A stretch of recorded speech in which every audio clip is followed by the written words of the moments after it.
Assalamualaikum warahmatullahi wabarakatuh.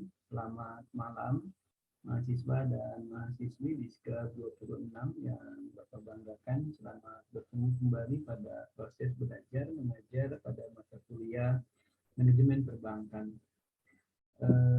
Bertepatan dengan hari ini Jumat tanggal 22 April ya.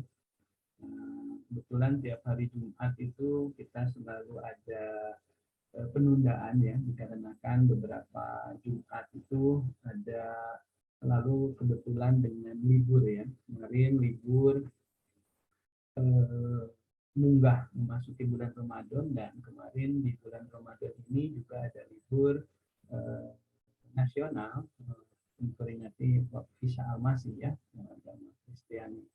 Nah, jadi ada beberapa ketinggalan, tapi walaupun demikian, secara substansi materi rencana pembelajaran semester insya Allah tidak terhambat karena dalam bentuk penugasan, kemudian yang lainnya pokok bahasan sudah disampaikan dan bahkan pencariannya dilakukan oleh mahasiswa dan mahasiswi di Diska 26 ini ya.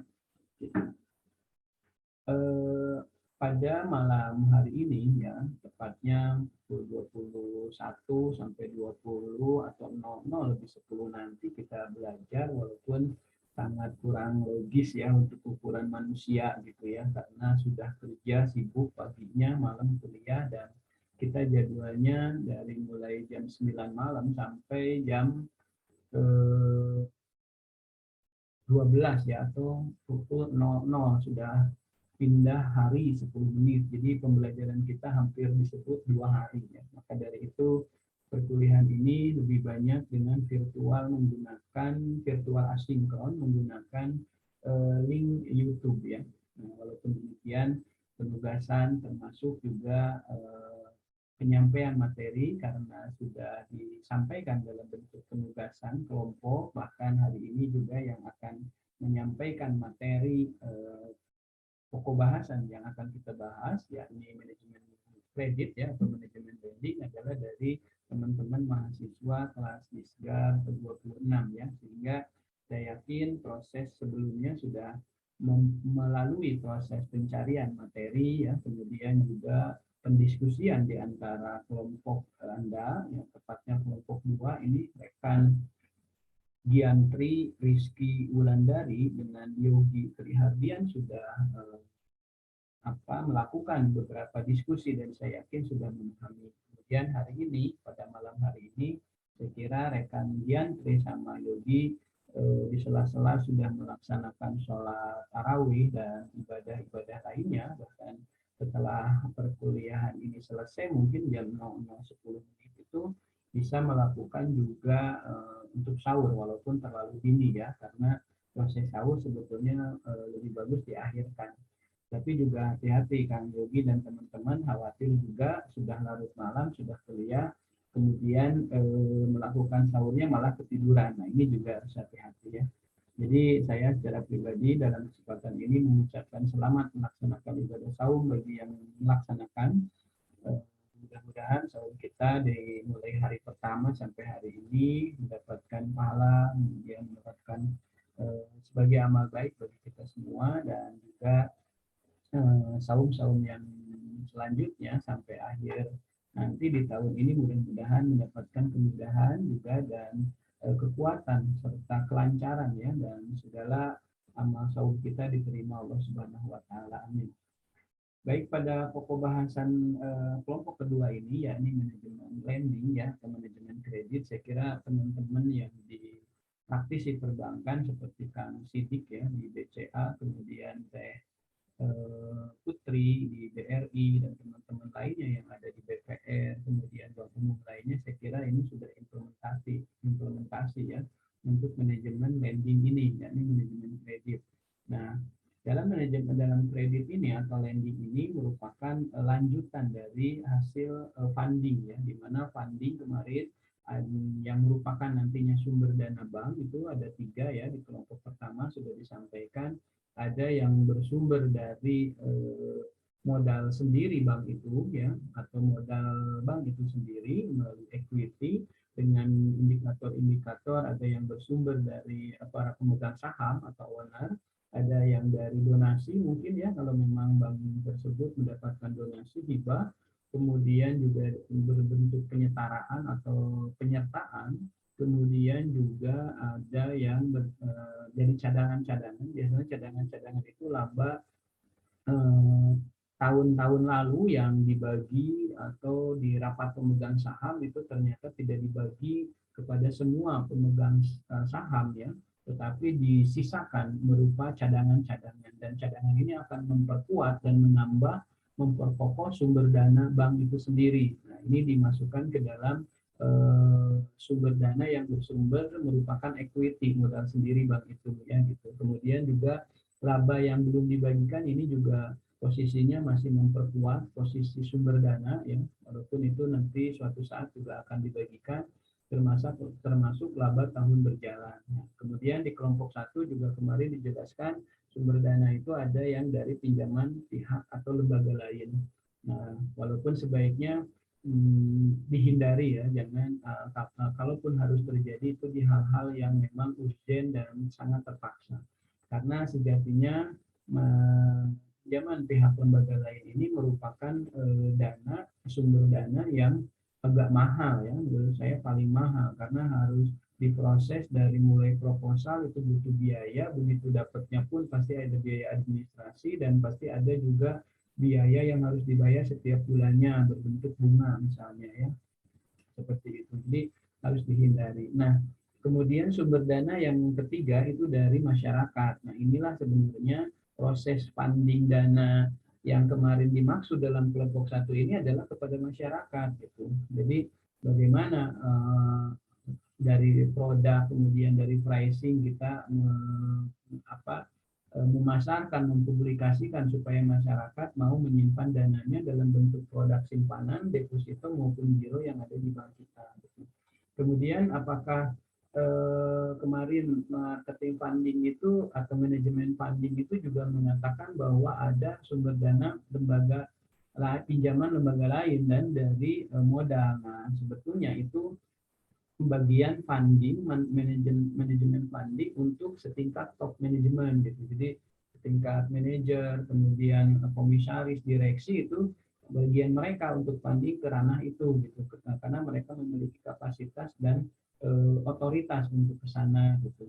Nah, sementara untuk kita sebagai pegawai yang punya jabatan middle ke bawah, itu sebenarnya fundingnya lebih diutamakan dan diprioritaskan kepada funding penghimpunan dana dari masyarakat. Sementara penghimpunan dana yang bersumber dari modal sendiri, baik itu kepada pemegang saham, kemudian memutuskan untuk sekian persen dari laba setiap tahun itu dicadangkan, itu kan keputusan-keputusan yang diambil oleh direksi, komisaris, kemudian para pimpinan bank yang ada di top manajemen. Termasuk juga memutus pinjaman kepada pihak atau lembaga lain, itu juga bagian dari ranah dan kapasitasnya direksi, kemudian top manajemen dan komisaris ya tentu saja. Nah, kemarin di kelompok 1 itu pada saat menyampaikan materi manajemen funding itu sebetulnya manajemen funding dalam bentuk simpanan, deposito dan giro itu untuk kepada masyarakat. Artinya menghimpun dana dalam ke masyarakat melalui produk-produk yang dimiliki dengan keunggulan dan manfaat yang didapat dari produk bank yang kita punya gitu.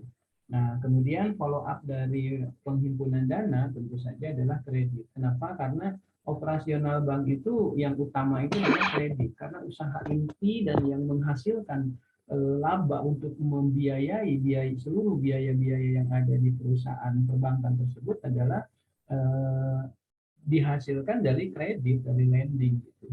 Nah, cuma lending pun butuh amunisi, butuh kekuatan sumber dana tadi yang dilakukan oleh funding ya, yang sudah disampaikan oleh kelompok 1. Nah, sekarang sumber dana yang masuk harus diolah. Salah satunya adalah manajemen lending atau kredit. Jangan dana yang sudah masuk dilakukan atau digunakan untuk pembelian aktiva tetap misalkan, itu tidak menghasilkan, karena aktiva tetap sewajarnya saja untuk mendukung jalan lancarnya aktiva produktif gitu, yakni kredit itu ya gitu. Dalam analisis kredit nanti tentu saja kita semakin besar outstanding yang kita berikan kepada masyarakat, ya, itu harapan kita akan semakin besar kan, dengan tingkat margin bunga sekian, semakin besar plafon atau outstanding, maka semakin besar harapan kita mendapatkan keuntungan. Walaupun tidak demikian juga ya, karena nanti ada tingkat risiko, termasuk ada non performance loan, jadi tingkat kinerja kredit, ya,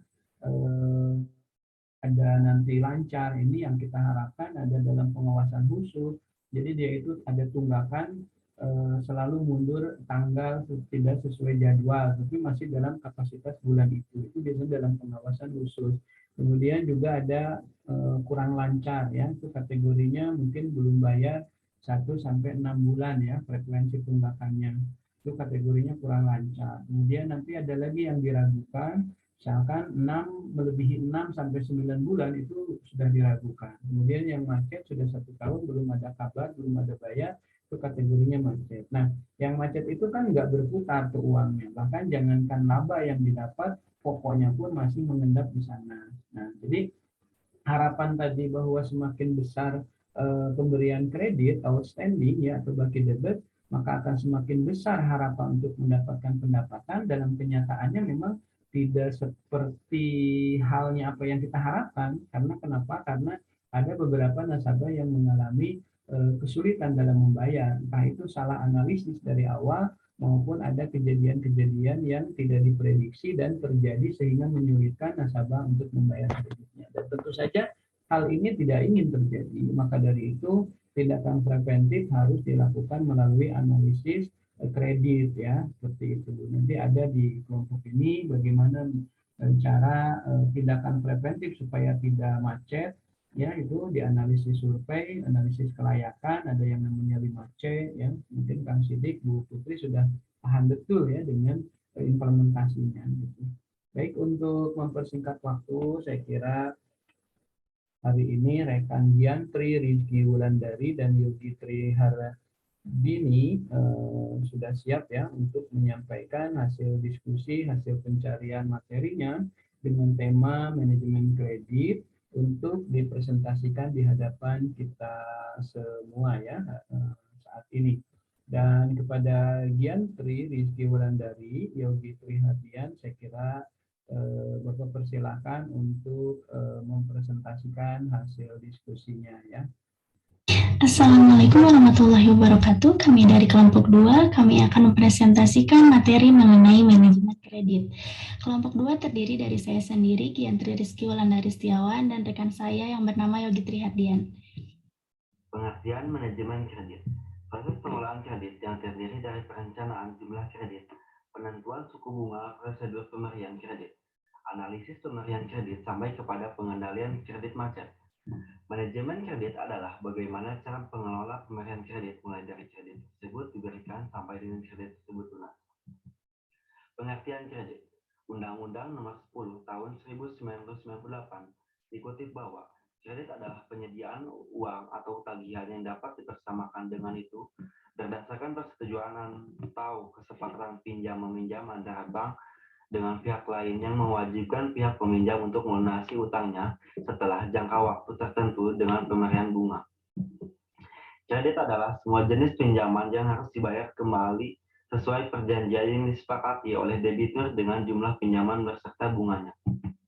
Unsur-unsur kredit. 1. Waktu. 2. Kepercayaan. 3. Perjanjian. 4. Risiko. 5. Kreditur dan debitur. 6. Balas jasa. Tujuan kredit. Mencari keuntungan, yaitu bertujuan untuk memperoleh hasil dari pemberian kredit tersebut. Hasilnya terutama dalam bentuk bunga yang diterima oleh bank sebagai balas jasa dan biaya administrasi kredit yang akan diberikan kepada nasabah. 2. Membantu usaha nasabah. Tujuan lain dari pemberi kredit adalah untuk membantu usaha nasabah yang memerlukan dana baik dari investasi maupun dana untuk modal usaha. 3. Membantu pemerintah. Semakin banyak kredit yang disalurkan oleh pihak perbankan, maka semakin baik. Pengingat semakin banyak kredit berarti ada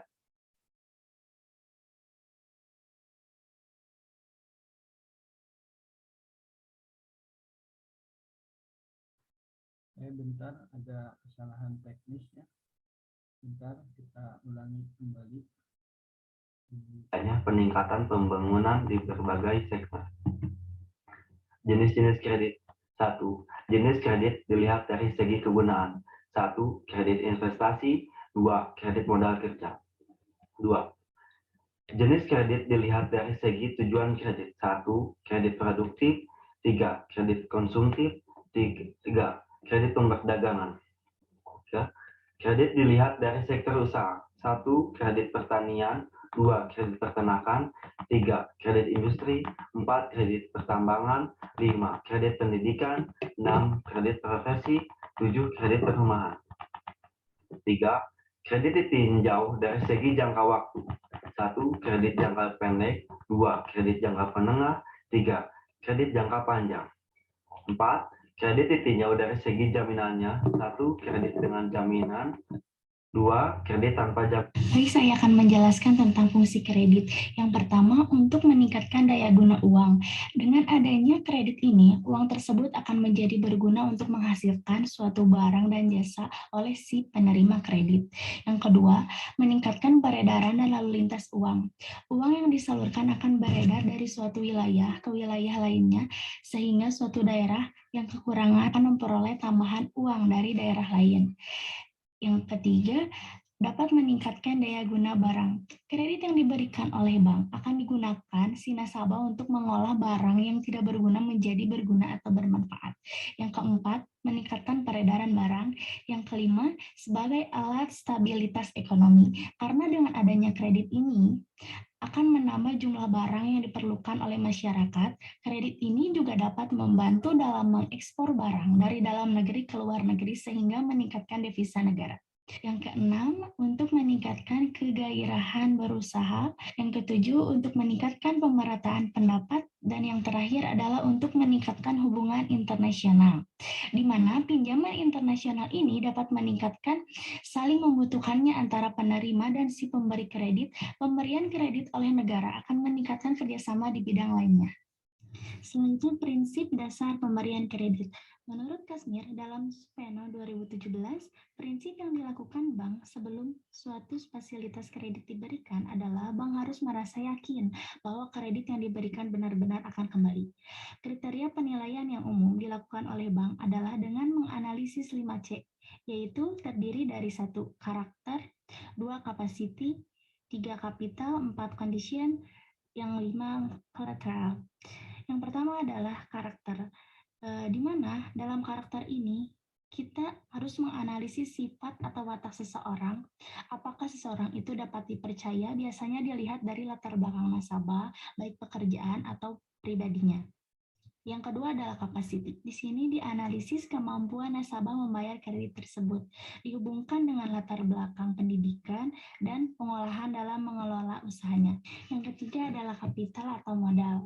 Biasanya dilihat dari penggunaan modal efektif atau dilihat dari laporan keuangan seperti neraca atau laporan rugi laba, dengan menganalisis dari mana modal sekarang dan berapa modal yang dimiliki oleh nasabah tersebut dan pinjaman yang akan diajukan. Yang keempat adalah condition atau kondisi, di mana penilaian kondisi ini merupakan penilaian kondisi prospek bidang usaha yang dibiayai benar, memiliki prospek baik sehingga kredit bermasalah itu relatif rendah. Yang terakhir adalah collateral atau jaminan, di mana merupakan aset milik nasabah yang dijadikan jaminan seperti surat berharga, meliputi penilaian terhadap jaminan yang diberikan debitur sebagai pengaman kredit diberikan bank. Selanjutnya saya akan menjelaskan tentang prospek atau langkah-langkah pemberian kredit. Yang pertama, pengajuan berkas dan permohonan pinjaman. Biasanya dalam pengajuan berkas tersebut adalah merupakan suatu proposal yang dilampiri berkas-berkas lainnya yang dibutuhkan dalam pengajuan proposal kredit tersebut, antara lain seperti latar belakang perusahaan, maksud dan tujuan pinjaman, besarnya kredit, dan jangka waktu yang ditentukan untuk pembayaran kredit. Yang keempat, cara permohonan pengembalian kredit. Yang kelima, jaminan kredit. Yang keenam, akte notaris. Yang ketujuh, TDP atau tanda daftar perusahaan, yang ke-8 NPWP, yang ke-9 neraca, dan laporan rugi laba selama 3 tahun terakhir. Yang ke-10 adalah bukti dari pimpinan perusahaan bahwa dia adalah pimpinan perusahaannya. Yang ke-11 adalah fotokopi sertifikat jaminan. Selanjutnya adalah pemeriksaan berkas pinjaman. Dalam pemeriksaan ini biasanya dilihat lengkap dan sesuai tidaknya berkas tersebut dengan persyaratan yang ditentukan. Kemudian wawancara pertama, dalam wawancara ini mengetahui keinginan dan kebutuhan si nasabah untuk apa dipergunakannya uang yang dipinjamkan tersebut. Selanjutnya on the spot, di mana dalam pemeriksaan ini adalah pemeriksaan ke lapangan dengan meninjau berbagai objek yang dijadikan usaha dan pinjaman. Dicocokkan dengan wawancara pertama, biasanya dalam langkah on the spot ini, sisi nasabah yang akan meminjam itu jangan diberitahu ketika seorang kreditur itu akan datang, sehingga dapat dilihat di lapangan sesuai kondisi yang sebenarnya. Selanjutnya adalah wawancara kedua. Dalam langkah ini biasanya melakukan perbaikan berkas, biasanya permohonan wawancara pertama itu dicocokkan dengan on the spot sesuai atau tidaknya. Selanjutnya adalah penilaian analisis dan kebutuhan kredit yang nantinya akan menghasilkan keputusan kredit. Keputusan kredit ini merupakan langkah diberikannya suatu pinjaman atau ditolaknya suatu pinjaman yang diajukan oleh nasabah. Jika diterima, nasabah harus mempersiapkan administrasinya, di antaranya jumlah uang yang diterima, jangka waktu kredit, dan biaya yang harus dibayar. Selanjutnya adalah penandatanganan akad dan berkas kredit. Sebelum dicairkan, maka calon nasabah harus menandatangani akad kredit, mengikat jaminan, dan surat perjanjian atau pernyataan yang dianggap perlu. Biasanya dilakukan oleh bank dengan debitur langsung atau melalui notaris. Selanjutnya adalah realisasi kredit, di mana uang ini akan diberikan dengan membuka rekening atau tabungan di bank yang bersangkutan. Yang terakhir adalah penyaluran atau penarikan kredit.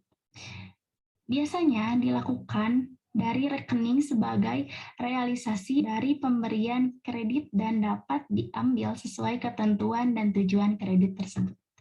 Selanjutnya jaminan kredit. Yang pertama adalah dengan jaminan, diantaranya jaminan benda berwujud. Biasanya jaminan benda berwujud ini merupakan benda seperti tanah, bangunan, kendaraan, kebun, sawah, dan lainnya. Yang kedua adalah jaminan benda yang tak berwujud, seperti sertifikat saham, obligasi, sertifikat tanah, dan lain sebagainya. Yang ketiga adalah jaminan orang, di mana dalam jaminan orang ini, ketika seorang nasabah itu macet dalam pembayaran kredit, maka orang inilah yang memberikan jaminan dan menanggung resikonya. Yang kedua adalah tanpa jaminan, yaitu kredit yang diberikan bukan dengan jaminan barang tertentu. Biasanya diberikan untuk perusahaan yang benar-benar bonafit dan profesional, sehingga kemungkinan kredit tersebut macet itu sangat kecil. Yang ketiga adalah jaminan karena undang-undang dan perjanjian. Dalam jaminan undang-undang biasanya diadakan oleh jaminan umum, hak privilege, dan hak retensi sesuai yang tertera pada pasal 1132 dan pasal 1134 ayat 1. Sedangkan jaminan karena perjanjian itu biasanya diadakan oleh pihak sebelumnya seperti gadai, hak tanggungan, dan sebagainya. Yang keempat adalah jaminan umum dan jaminan khusus. Jaminan umum biasanya itu kurang menguntungkan untuk kreditur karena diperlukan penyerahan harta tertentu untuk diikat secara khusus sebagai pelunasan utang debitur. Yang terakhir adalah jaminan yang bersifat kebendaan dan jaminan perseorangan. Jaminan kebendaan merupakan hak mutlak suatu benda dapat dipertahankan oleh siapapun, mempunyai hubungan langsung antara benda dari debitur selalu mengikuti benda dan dapat diperalihkan. Contohnya adalah gadai. Sedangkan jaminan perorangan adalah jaminan yang dipertahankan oleh debitur tertentu. Jaminan untuk dipenuhinya perutangan dalam perjanjian pokok. Contohnya adalah akte pengikatan diri sebagai penjamin. Sekian presentasi dari kami. Mohon maaf apabila banyak kekurangan dan kesalahan. Terima kasih atas perhatiannya. Saya tutup dengan billahi taufiq wal hidayah. Wassalamualaikum warahmatullahi wabarakatuh. Waalaikumsalam warahmatullahi wabarakatuh. Terima kasih Diantri, Rizky Wulandari, dan Kang Yogi tadi yang sudah mempresentasikannya. Dan bagus sekali ya, jelas saya kira, dan tambahannya apa tidak mesti yang tambahkan ya, karena sudah bagus. Coba saja kita ulangi lagi ya, bahwa nah ini di manajemen kredit. Jadi saya kira untuk pengertian kredit saya kira sudah jelas ya, unsur-unsur tadi sudah jelas oleh Kang Yogi. Ini jenis-jenis kredit, ada kredit jangka pendek ya, jangka menengah. Jangka pendek itu biasanya kalau dilihat dari sektor usaha itu seperti perdagangan, kemudian juga profesi ya, industri. Ini industri yang sektor home industri ini tidak lama ya, maksimal 3 tahun maksimal. Kemudian bentar, screenshot bukan.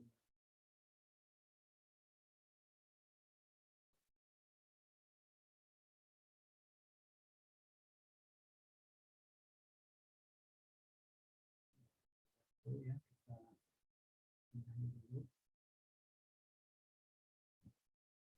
Nah, kemudian ada yang jangka menengah, biasanya untuk konsumtif, kemudian juga beberapa kredit yang sifatnya investasi, ya itu dilakukan secara atau merupakan kredit jangka menengah ya, jangka menengah. Kemudian ada jangka panjang. Untuk jangka panjang ini tadi sudah disampaikan juga oleh Kang Yogi ya. Nah, ini biasanya untuk jangka panjang itu seperti kredit investasi itu kayak pemilikan rumah ya, kemudian kendaraan juga biasanya masuk kategori jangka panjang. Tapi tergantung masing-masing bank itu punya kriteria masing-masing. Walaupun di beberapa kredit kayak tadi jangka pendek perdagangan saya kira sama ya. Kemudian jenis kredit dilihat dari segi kegunaan, ada yang untuk investasi, modal kerja.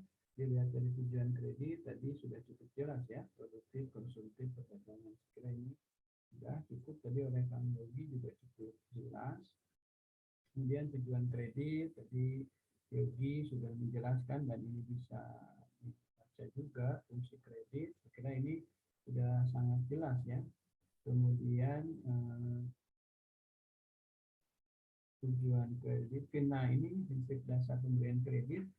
Memang ada yang 7P ya, ada yang 5C. Barusan yang disampaikan Diantri ini yang 5C ya, karakter, bagaimana cara nasabahnya harus benar-benar memiliki karakter yang bagus sehingga nanti tidak terjadi kemacetan. Capacity, kapital, ini juga tadi sudah dijelasin cukup jelas ya oleh Diantri. Saya rasa bagus ini presentasinya, materinya juga cukup jelas, dan selanjutnya barangkali ada hal-hal yang mau didiskusikan silahkan, dan Diantri sama Kang Yogi silahkan memandu ya, barangkali sambil sebelum sahur, kemudian sebelum atau setelah sholat taraweh Anda masih memandu dan masih berdiskusi gitu ya. Itu selamat kepada kelompok 2, Diantri sama Yogi sudah melaksanakan tugasnya dengan baik dan materi pun bagus, penyampaiannya pun cukup bagus, dan dari saya juga saya kira mengucapkan selamat dan apresiasi ya yang sebesar-besarnya. Dan saya yakin kelompok-kelompok berikutnya juga pasti akan lebih baik lagi ya. Gitu. Terima kasih dari saya juga, dan mohon maaf apabila ada sama kekurangan, kesalahan, dan kehilapan. Selamat menjalankan ibadah saum. Terima kasih. Kita tutup ucapan hamdalah.